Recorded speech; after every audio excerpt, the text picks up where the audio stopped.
Hello there, Dean the Gadget Man back again. Sorry about the studio. I've moved and I haven't gotten everything set up yet, but let's get back to the reviews. For those of you who watched my review on the Micro Drone 3.0, it was a crowdfunding drone that boasted a lot of amazing promises, most of which did not come true. But here's the box, Micro Drone 3.0. I bought this when it was first offered, and it came with one battery, charging cable, of course the drone and the prop guards. These are not the original propellers, by the way. The original propellers were a little bit longer. I got a really good, they broke immediately. I got a really good deal on about 12 sets of a slightly smaller version, and quite frankly it flies probably better with these props than it did with the original ones. And it came with this camera. It's a Wi-Fi camera. It also came with an extra little cable that plugged into here, and if you pop the top off of the drone, there's a jack here where you can plug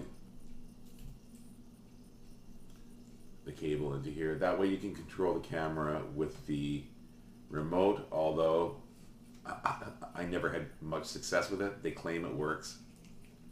I can never get it to work. It flew pretty good at first. I bought into, early on in the campaign, I bought into the Gimbal camera, which was another $45, I believe. And the camera in the picture showed a two-axis or dual-axis gimbal on the camera, as opposed to the crappy little camera that it came with, that you can move it up and down, but you're limited. So of course I wanted a gimbal camera. I wanted high, def video and everything else. But a year and a half later, I thought it would never show up. This came in the mail.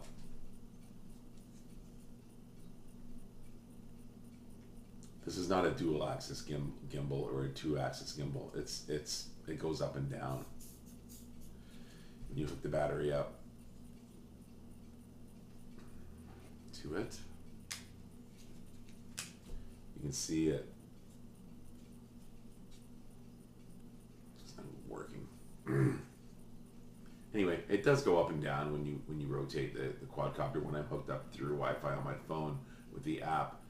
But it's only single axis. It goes up and down. So when the copter's going back and forth like this, it's doing nothing. So I thought I would give it the benefit of the doubt and use it anyway, or try it. With this camera, I'm going to hook it up. The batteries are quite nice. They're proprietary, but they clip in. Copter's on.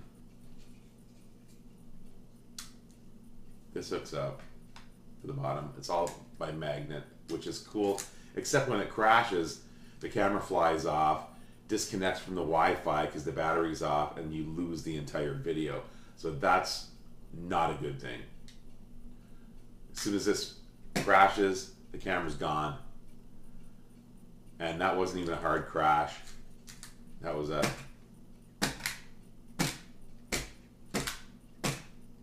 it's gone. That actually came up and went back on again. So you crash the thing with camera on, and you lose all the video. That sucks. SD card plugs in the bottom of this. But the main thing I wanted to state was, and that plugs into the top, when you're running the new camera, the flight is complete garbage. The range sucks.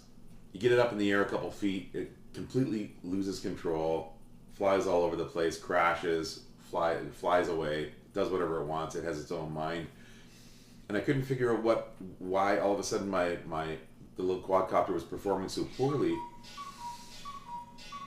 And then I thought, well, maybe the signal from the Wi-Fi from the camera is interfering with the transmitter receiver for the actual quadcopter controls.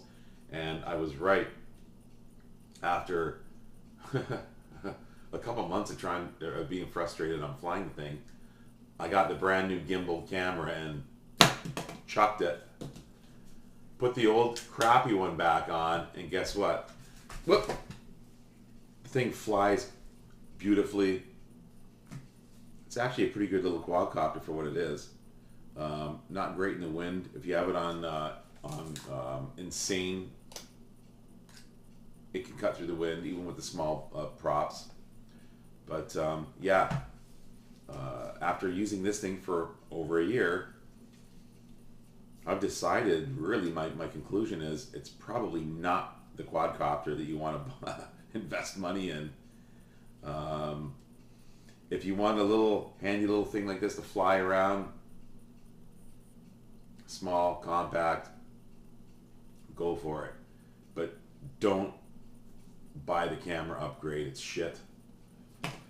And just don't really record video, period, with it. It's not meant for taking photos. Take that off, get rid of it, fly it around like this. If you smash it, so what? There are $30, mind you, this cost me $150 at the time, plus with all the accessories, maybe $250. For what you pay for this, get a Cheerson or a Vizio or anything else other than this. This is actually a $20 quadcopter in reality.